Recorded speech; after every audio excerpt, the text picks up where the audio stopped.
2 लाकडांच्या राशी असायच्या. आनंद झाला की एका लाकडाची रास पेटवली की त्यातून पांढरा धूर निघायचा, की शेजारचा किल्लेदार म्हणायचा पांढरा धूर निघाला, याचा अर्थ स्वराज्यात काहीतरी आनंदाची गोष्ट घडली. तो सुद्धा त्याच्या किल्ल्यावरचे पांढरा धूर सोडणारे लाकडं पेटवायचा. असं संपूर्ण राज्यातल्या किल्ल्यामध्ये पांढरे धूर सोडणारे लाकडं पेटवले जायचे आणि स्वराज्याला समजायचं काहीतरी आनंददायी गोष्ट घडली. स्वराज्यावर आक्रमण झालं, काही दुःख झालं तर दुसऱ्या जातीचे लाकडं होते जे पेटवल्यावर काळा धूर निघायचा. हे संकेतांक होते. सगळे देव सध्या जे डोंगरावर आहेत वसलेले, त्याचं कारण हे आहे की पूर्वी किल्ल्यावर नजर ठेवण्यासाठी त्या देवाचे पुजारी म्हणून मावळे काम करायचे आणि तिथून त्यांना सगळा टापू दिसायचा. ते तिथून संकेतांकानं सांगायचे की आपल्यावर हल्ला होण्याची शक्यता आहे, इकडे मला हालचाल दिसते. कारण पूर्वी असा त्याचा उपयोग केला जायचा.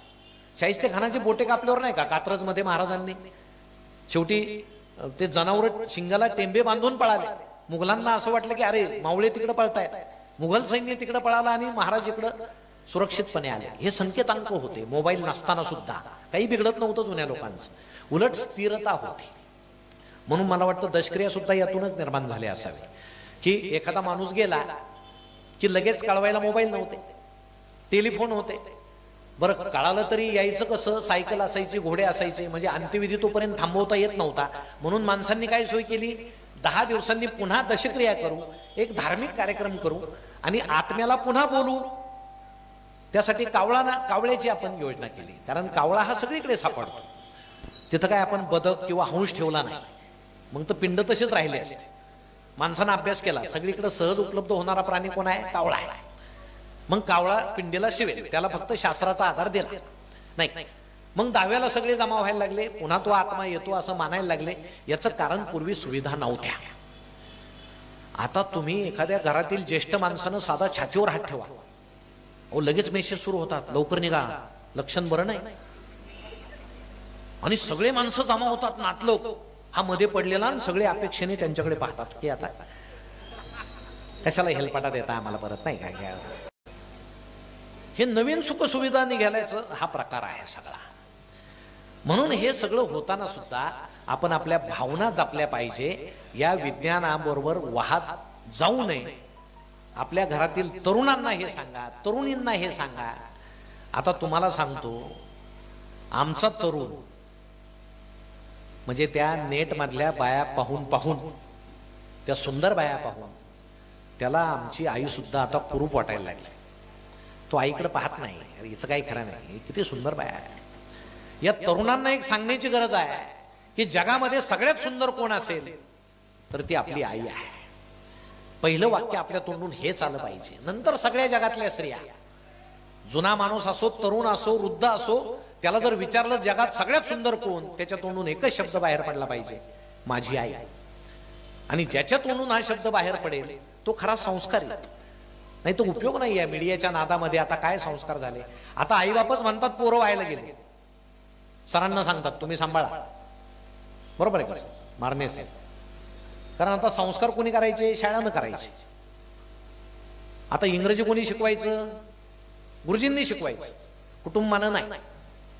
बापाला वाटतं पोरानं इंग्रजी शिकलंच पाहिजे, निदान मला एखादी शिवी तरी इंग्रजीत दिली पाहिजे.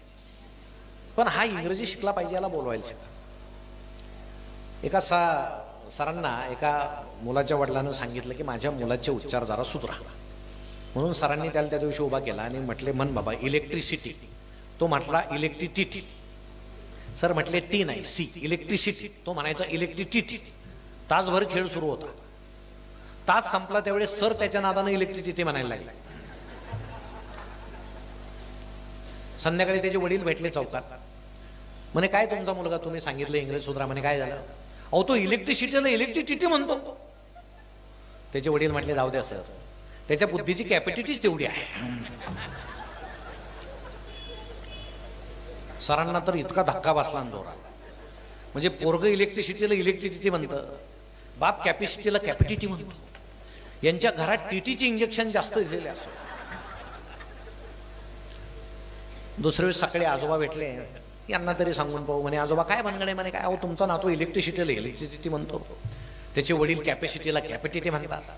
आजोबा वैतागून म्हणाले सर आहे ते बरं आहे, जाऊ द्या, या प्रकाराची पब्लिसिटी कुठं करू नका.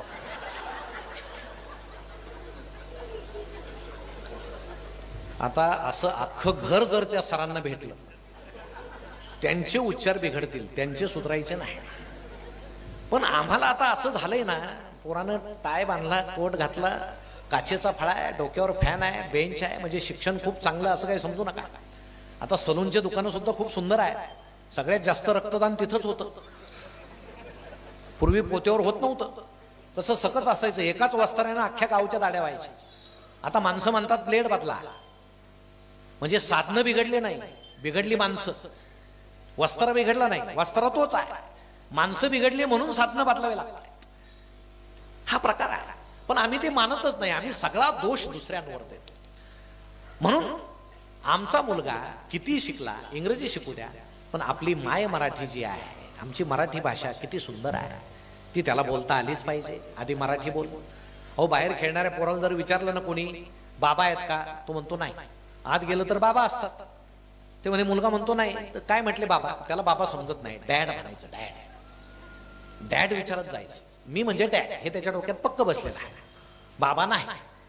अहो, बाबा शब्द, आई शब्द किती गोडवा आहे, किती छान आहे. आणि पोराला सगळं इंग्रजी शिकवलं तर समाज शिकलेला नाही. तुम्ही सगळं इंग्रजी शिकवलेल्या पोराला जर सांगितलं की पावशेर साखर घेऊन ये दुकानातून, आता तो दुकानदार तर काय एवढी इंग्रजी शिकलेला नाही. हा जाऊन जाऊन जर शुगर शुगर म्हणायला लागला, तो म्हणाला आधीच मला शुगर आहे, याचं काय चाललंय, तू पुढे जा बाबा काहीतरी घ्यायला, इथं नको थांबता. आपला समाज जसा आहे तसं आपण शिक्षण घेतलं पाहिजे. म्हणून त्या दृष्टीनं सुद्धा मला वाटतं आपण सर्वांनी प्रयत्न करावा. या बाकीच्या गप्पा एक सुसंवाद तुमच्याशी व्हावा म्हणून मी आपल्याशी मारल्या. माझा विषय खरं म्हणजे आपला संपर्क झाला नाही म्हणून त्यांनी सरळ कथाकथन असा विषय टाकला. आजकाल मी कथाकथन करत नाही जास्त, कारण जगणे सुंदर व्हावे हा विषय इतका मजेशीर आहे की आमच्या सगळ्या लोकांना समजतं आणि त्यातून मला फार काही बोलता येतं. म्हणजे मी आता परवा कल्याणला 100 ज्येष्ठ माणसं होते, 100.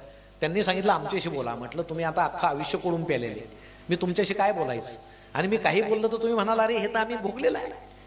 पण त्यांच्याशी बोलल्यावर इतकी मजा आली. त्यांनी अनुभव सांगितले, मी सांगितले, छान आहे. त्यातून जे बाहेर पडलं ते बोलायला फार मजा येते. म्हणजे आता जुन्या लोकांना तर मी आता एक आरंभ केला आहे. आमच्या वडिलांपासून सगळ्यांना सांगायचं की सूर्य मावळायला लागल्यावर त्यानं कसं जगावं, मावळ तिकडे जाताना वृद्धांनी कसं जगावं हे सांगण्याची फार गरज आहे.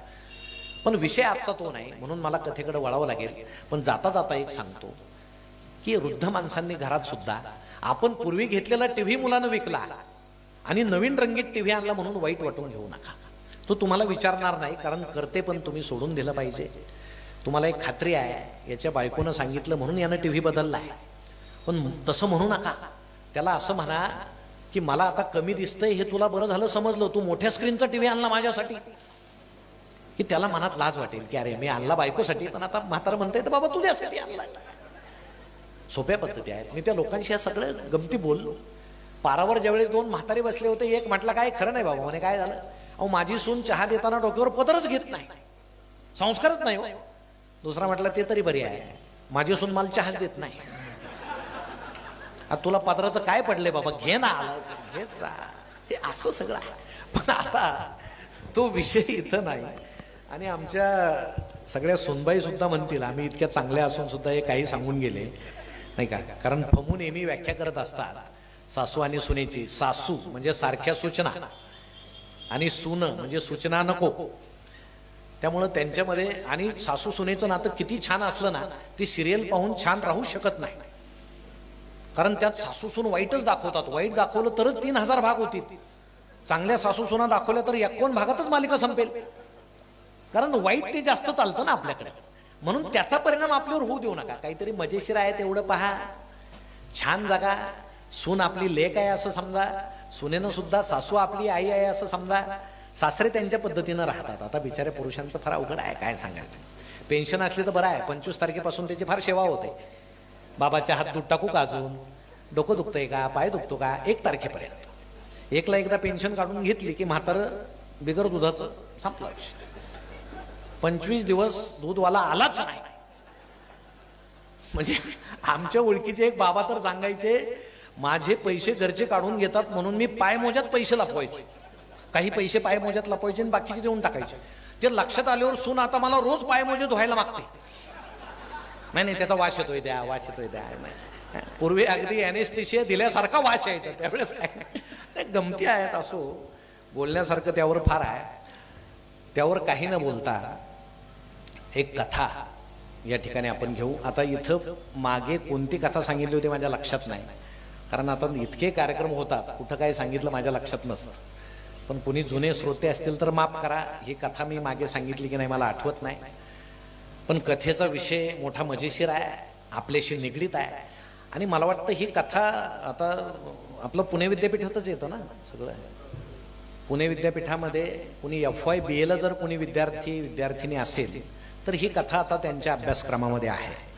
तीच कथा मला वाटतं आता अभ्यासक्रमात आल्यामुळे आपण ती किती वाजता माहीत नाही, कारण ती अभ्यासक्रमात आली ना. तशी गोष्ट म्हणून असते तर वाचली असते, आपली ती एक मानसिकता असते. असो, पण ती कथा लिहावी असं मला वाटलं, कारण मी आजूबाजूला सगळं पाहतो. हा विषय बहुतेक लोकांना आवडणारा नाही, कथेचा विषय. तरुणांना तो आवडतो, तरुणींना तो आवडतो, लहान मुलांना तो आवडतो. म्हणजे काही गैरसमज करून घेऊ नका. विषयाचं नाव आहे लग्न. कुसुमाग्रज लग्नाच्या बाबतीत असं म्हटले, लग्न हा असा बंदिस्त वाडा आहे की जो आत जातो त्याला असं वाटतं मी कशासाठी आत आलो, आणि जे बाहेर आहेत त्यांना असं वाटतं मी आत गेलं पाहिजे. म्हणजे ज्याचं लग्न झालं नाही त्याला वाटतं लग्न झालं पाहिजे, ज्यांचं झालं त्यांना वाटतं आपली बुद्धी कुठं चरायला गेली होती, आपण काय करून बसलो.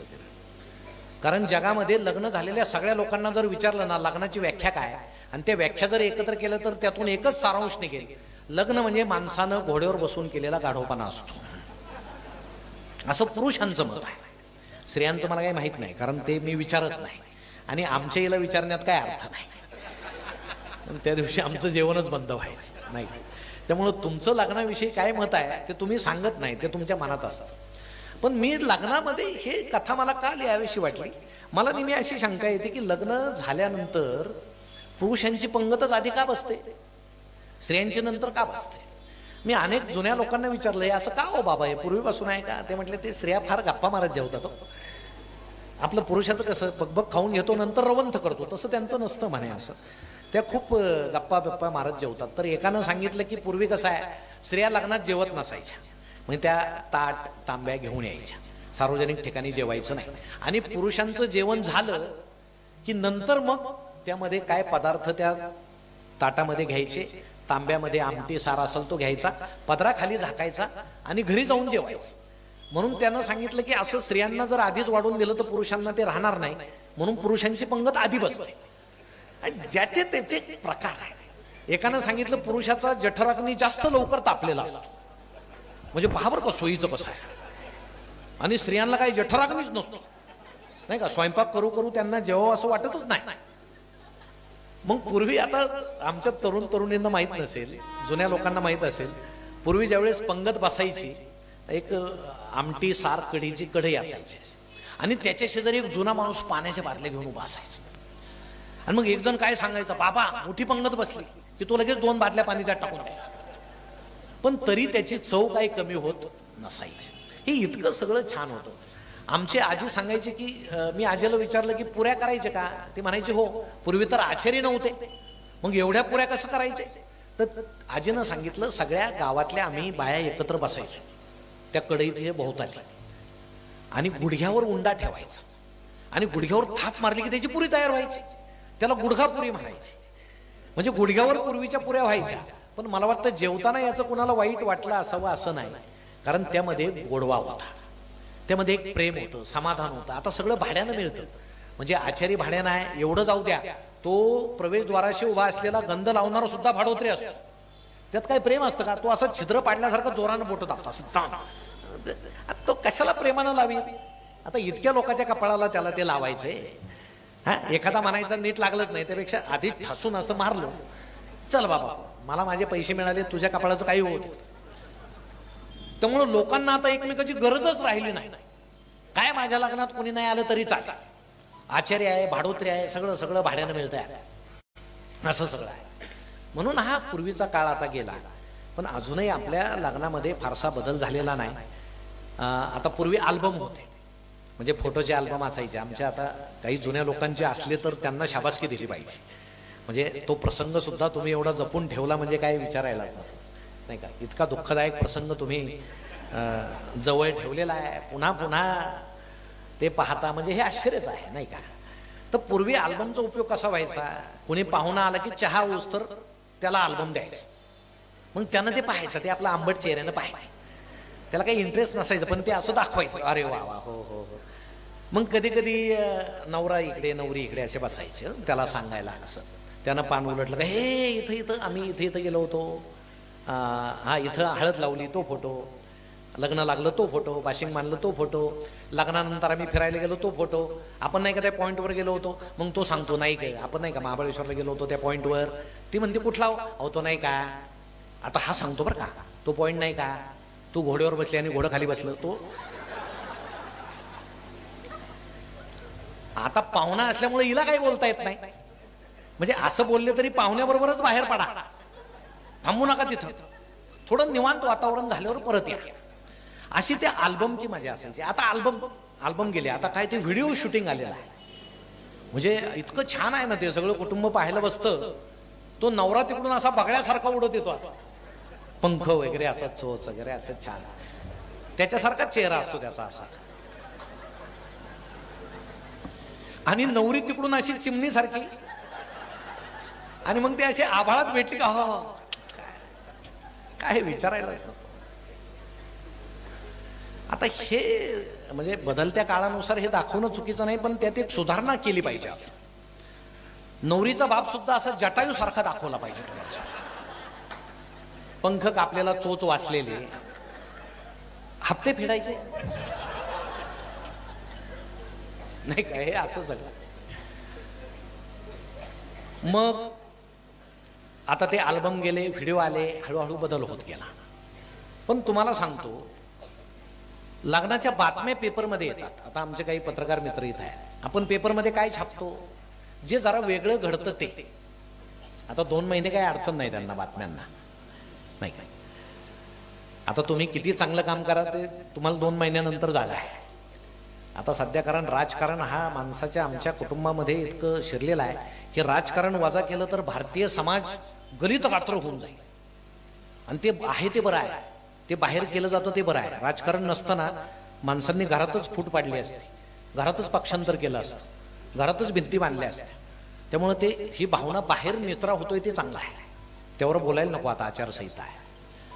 आणि मग पेपरात कुठल्या बातम्या येतात, गमतीशीर लग्न झालं की बातम्या यायच्या, म्हणजे विमानात लग्न किती बातमी यायची, पानगुडीत लग्न, रोपवेवर लटकून लग्न.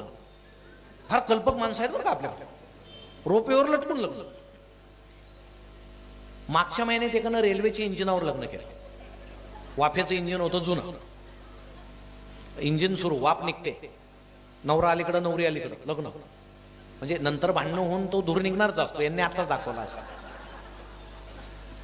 काही दिवसांनी सगळे प्रकार संपतील, मग नवरा नवरी डोक्यावर उलटी उभे राहून लग्न करतील पेपरात येण्यासाठी. म्हणजे काय करतील, फार कल्पक आहे आपला समाज हे अशा. पण आपले सगळ्याचे लग्न मला वाटतं कोणाचं पेपरात आलं नसावं. आपण फार सरळ पद्धतीनं, आता जुने लोक तर सांगतात की आम्ही लग्न झाल्यावर आमच्या हिला पाहिलं. आता नवीन मुलांना हे पटत नाही, पण पूर्वी विचारत नव्हते, घरी आले की सांगायचे तुझं जमलं रे, ते अमुक अमुक मुलगी आहे, पाहिलेली नसायची. मला वाटतं अंतरपाठ सुद्धा त्याच्यासाठी धरत असावेत, मला माहित नाही बरं का, पण नको यांनी पाहायला एकमेकांना, म्हणून अंतरपाठ धरला. लग्न झाल्यावर मग अरे आता काही इलाज नाही, चला असं ते होत असेल बहुतेक. आता अंतरपाठ कशाला धरतात समजत नाही, ते दोघं हसत असतील, अरे वर्ष झालं आम्ही एकत्र फिरतोय, कशाला अंतरपाठ धरतो. पण आता ती पूर्वीची प्रथा आहे, धरणारे बिचारे आपले तानू तानू असे कशाला धरतो बाबा, ते दोघं एकमेकांना चांगलं ओळखतात, पण याच्याकडे दिलेली जबाबदारी हा पार पाडतो. या सगळ्या जुन्या प्रथा अजूनही आहेत, पण त्या काय आहेत समजत नाही, आम्ही चालू ठेवतो. लग्नपत्रिका हा विलक्षण प्रकार आहे. आपण लग्नपत्रिका छापतो, आपण छापतो, इतरांच्या आलेल्या वाचतो, फार गंमत असते त्यात. वर पहा एका देवाचं नाव असतं. आता आपल्याकडे 33 कोटी ऑप्शन्स आहेत, त्यामुळे एकाने एक टाकले की आपण तेच नाही टाकायचं, दुसरं टाकायचं.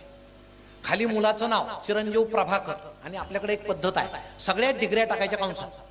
अहो इतक्या डिग्र्या त्या कंसात प्रभाकरच्या पुढे की त्या पाहणाऱ्याला असं वाटतं इतक्या डिग्र्या मिळूस तर याचं लग्नाचं वय कसं होऊन गेलं नाही. अर्थात ते झालेलंच असतं, पण मेकअपमुळे ते थोडं मागं खेचलेलं असतं. खाली त्याच्या वडिलांचं नाव वगैरे, मुलीचं नाव ची सौका मनोरमा, आता ही असते 11वी, पण वर इतक्या डिग्री आणि कंसात 11वी वाईट दिसेल, मग थोडं इंग्रजीत लिहायचं, तेच FYJC 11वीच बरं का, पण FYJC म्हणजे पाहणारा वाटतं काहीतरी डिग्री असेल बुवा, हे जुळतंय, काय अडचण नाही. मध्ये या गोरज मुहूर्तावर, त्या गोरज मुहूर्तावर कधीच लग्न लागत नाही. आपण कशाला त्या गुरुजींकडे इतके वेळेस गोरज मुहूर्त काढायला जातो समजत नाही. आता गुरुजी सुद्धा काही दिवसांनी असं देतील 12:43 ते 4:43, काय अडचण नाही, कधी लावा. तुम्ही जर वेळेवर लावतच नाही, मधला सगळा मुहूर्तच आहे. खाली नातलगांची लांबलचक रांग अशी मतदार यादीसारखी. तुम्हाला सांगतो, यामध्ये एखाद्या नातलगाचं नाव हुकलं, विषय मिटला. त्याचा चेहरा असा लग्नामध्ये सुतकात असल्यासारखा दिसतो, चेहऱ्याचा लंब गोल करून असं ते फिरत. कोणी जर विचारलं ना काय झालं, माझं नावच नाही. आता ती पत्रिका काय संसदेत वाचायची, कशाला तुझं नाव पाहिजे, पण कुठंच येत नाही तर निदान पत्रिकेत तरी. म्हणून बाकीचे सांगतात पुन्हा छापा पण त्याचं नाव टाका. तो रुसला की काय खरं नाही, लग्न राहील एका बाजूला आणि याच सुरू होईल. पुन्हा पत्रिका छापली जाते, त्याचं नाव टाकलं जातं, कुणाचं नाव विसरणं शक्य नसतं. पत्रिकेच्या खाली नाहक लुडबुड, मग त्यात सगळे नावं असतात, चिंगी मिंगी, चिंटी मिंटी, बंड्या खंड्या. आता ते वाचणाऱ्याला असं वाटतं हा बंड्या म्हणजे असं तुडू तुडू धावत मंडपात येईल, कशाचा काय असा थोराड मिशाचा बंड्या, म्हणजे लग्न झालेलं नसतं म्हणून त्याचं लुडबुडीत नाव. लुडबुड कसली, गोंधळ घालून अख्खं लग्न मुडील एवढा बंड्या, पण कुणाचं नाव राहील नको म्हणून खाली नाव. पत्रिकेची एक बाजू कोरी ठेवायची नसते, मग व्यवस्थापक द्या त्या बाबूरावचं नाव टाकून, स्वागत उत्सुक द्या त्या गोविंदरावचं नाव. त्यांना माहित नसतं बरं का, ते वाचल्यावर त्यांना कळतं अरे मी स्वागत उत्सुक आहे. मग ते लग्नाच्या दिवशी मंडपाच्या दाराशी असा चेहरा करून उभे राहतात की येणाराला असं वाटतंय हा स्वागत करतोय की तू कुठलं लग्न सोडतोय असं मनात म्हणतोय, समजतच नाही. जिथं व्यवस्था बिघडलेली असते तिथं व्यवस्थापक हजर असतो, निमंत्रक सगळ्यात उशिरा येतो, कारण त्यांना न सांगता हे सगळं केलेलं असतं. ती शब्द बंबाळ पत्रिका पाहून असं वाटतं की एखादी दुर्बीण द्यावा त्याच्याबरोबर, लग्नाची वेळ आणि ठिकाण तेवढं पाहू द्या. हे सगळं काय आहे, पण आमच्याकडे अशी पद्धत आहे, जेवढी पत्रिका भारी तेवढी आमची प्रतिष्ठा जास्त. पण पत्रिका दिल्यानंतर बाहेर पडल्यावर तुम्ही जरा खिडकीशी उभा राहून ऐका चर्चा. काय चर्चा? पत्रिका खूप छान आहे, पहिलं वाक्य. दुसरं वाक्य, त्याला काय फाशी आली, टेबला खालून घेतो, कंत्राटात खातो, 4दा निवडून आलाय, बापाचंच आहे सगळं, चांगलं बोलतच नाही. एवढी भारी पत्रिका छापून जर शापच घ्यायची असतील, म्हणून पूर्वीचे लोक तांदूळ द्यायचे याच्यासाठी की बाबा धर तांदूळ, तांदूळ मिळाले की मला बोल. किती हुशार आमचे जुने लोक, मला फार कौतुक आहे. ही सगळी व्यवस्था फार छान आहे. म्हणजे थोडं विषयांतर करून सांगतो, आपल्याकडे नमस्काराच्या पद्धती सुद्धा कशा आहे.